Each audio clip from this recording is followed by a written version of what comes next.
ஒருவேளை வியாதியினால் கண்ணீரோடு வேதனையோடு இருக்கிறீர்களா? மனம் கலங்கி இருக்கிறீர்களா? தடுமாறி கொண்டிருக்கிறீர்களா? என்ன செய்வேன்னு சொல்லி ஏங்கி கொண்டிருக்கிறீர்களா? பயப்படாதிருங்க.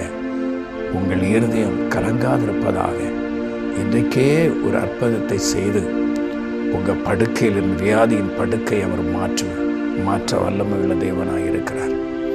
தேவஜனமே, இயேசுவை விசுவாசிப்பீர்களா? நான் பிரசங்கிக்கிற இந்த இயேசுவை நீங்கள் விசுவாசித்தால் இன்றைக்கே உங்களுடைய துக்கம் சந்தோஷமாய் மாறும். உங்களுடைய உள்ளத்தில் இருக்கிற வேதனைகள் மாறும், வியாதிகள் பிரச்சனைகள் மாறும். தொழிலில் மேன்மையை கர்த்தர் கட்டளையிடுவார். உள்ளத்தில் சமாதானம் இல்லாமல், நிம்மதி இல்லாமல் ஒருவேளை தடுமாறி கொண்டிருக்கிறீர்களா? பயப்படாதிருங்க. இந்த இயேசு உங்களை நேசிக்கிறார். இன்றைக்கே ஒரு அற்புதத்தை செய்து உங்களை சந்தோஷப்படுத்த ஒரு வல்லமையுள்ள தேவனாக இருக்கிறார்.